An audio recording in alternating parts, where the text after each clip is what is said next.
Hello everyone, you might already be aware of this veritable gem of a game called Magic Castle for PlayStation 1, which is pretty much developed using a Yaroze hardware development kit for PlayStation 1 roughly 20 years ago by two great individual developers.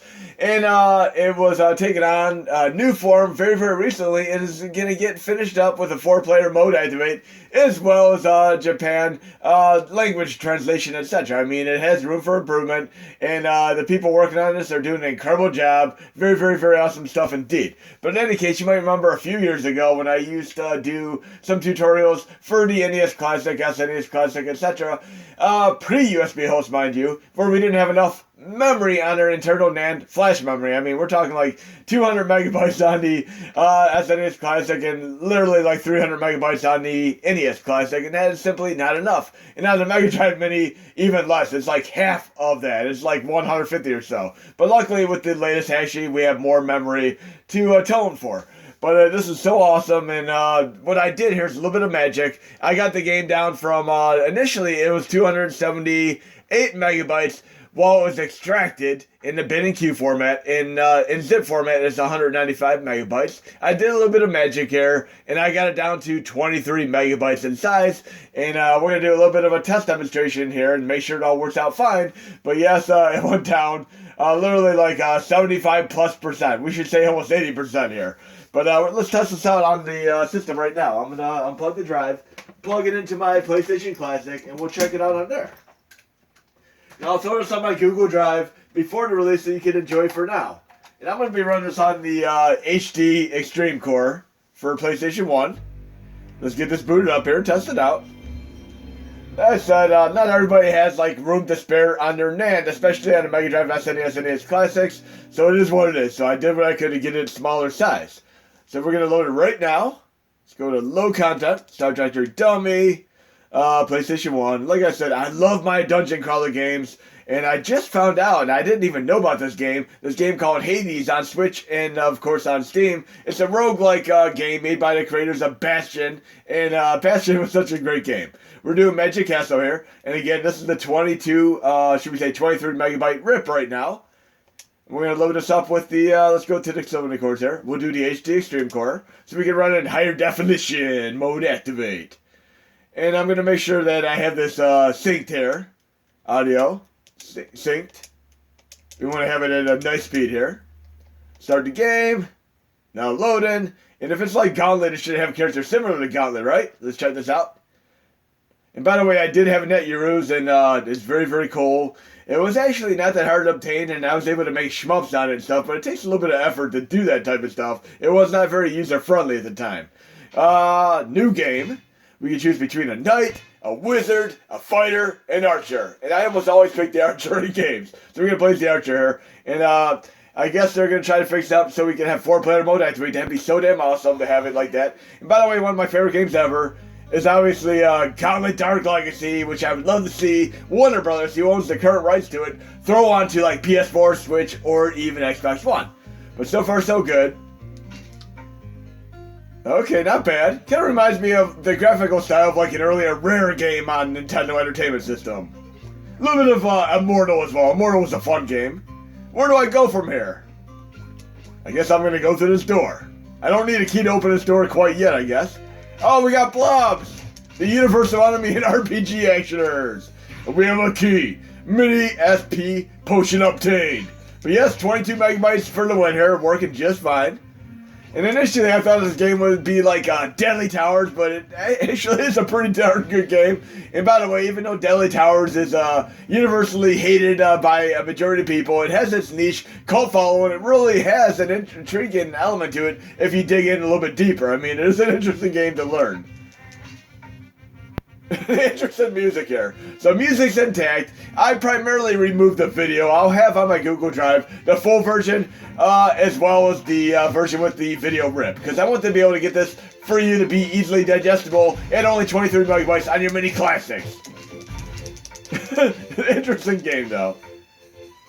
Okay. This music's a little bit more tolerable than Deadly Towers music, and no harm, no foul though. And by the way, the game called Hideline is a little bit like Deadly Towers as well, and I love the sharp version of that. That is so awesome. Okay, what's going on here? We need our 2-player mode activate there. So I can have a decoy, have the enemy chase the one person while the other person gets behind it and takes it out. Am I going to gain experience points here? I should have used like the knight so I could take this enemy out a little bit faster. You ever get into like an enemy in like Deadly Towers where you had to hit like 500 times? You actually have enemies that take that long. I don't even know if I can beat this enemy here. There we go, I beat it. And I got a key and a potion here. Mini HP potion obtained. Okay. Can I pick the key up? I guess I can't pick this key up. It's floating around. Okay, I guess I can't pick that key up apparently. Unless I gotta push a button on it. Let's see if I can push a button on it. Oh, there we go. So I have to use the key to teleport to the next floor. Okay, I'm starting to get the game now. Like I said, this is really my first time playing this. I actually ripped it before I played it. Not bad though. Very, very cool. Okay, let's go through this door. More blobs! At least I know I gotta pick the keys up now with an action button. Okay, this music's actually pretty catchy. Whoever worked on the music did a pretty good job. I mean, you're talking about just the intense nature of making a game itself and having to account for music as well, like chiptune music and such. Pretty epic. Let's see if we get some more enemies besides these blobs, though.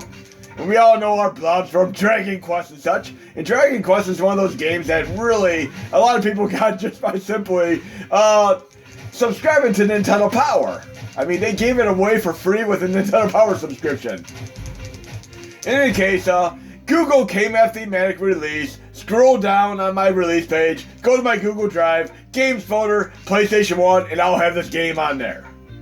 Because typically I don't put links in my YouTube videos, but I'll just tell you, Google KMFDManic Release, and then you'll find the page. It'll be my Google Drive page.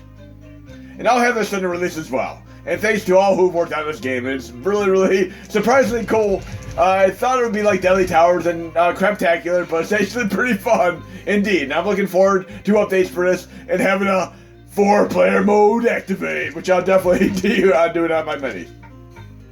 We'll do a little bit more in this game here. And I haven't played far enough to really know if there's like a boss battle modes activate or such, but cool so far. Can I fall off the cliff and die here? Nope.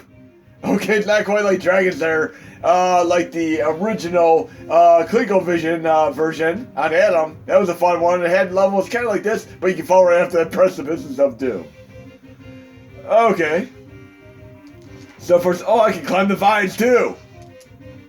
Should have had a little bit of like a pitfall style thing where I can swing back and forth on the vines. That'd be pretty damn cool. Not sure how much easily the coding can be changed to have like pitfall style vines and such, but cool. And here's where a bunch of small enemies would be needed, the 4-player mode activate. But yes, I love my dungeon crawler games. And Enter the Gungeon is probably one of my most recent fun ones. It's kind of like a, basically a rhythm game dungeon crawler. But in any case, really, really thoroughly hope you enjoyed this video. And I'll post the 23 megabyte rip on my Google Drive. And it'll also be in the release. Do we have more blobs here? Do we have more blobs? What's going on here? Okay. But yeah, I would like to... Oh, look, a bigger blob! Can I take the bigger blob out? I got this. Let's get the chest. And it's a little bit like a roguelike, I'd assume, because once you die, you probably have to start over. So it's going to be fun to try to see how far I can make this in this game. Okay. But there's a game called Titan. I forgot what the last name of it was. Called Titan on like Next Gen, PS4, etc. Which was a little bit similar to Shadow of the Colossus, and it had like bosses like this. But in any case, hope you enjoyed the video. I'll throw it on my Google Drive right now.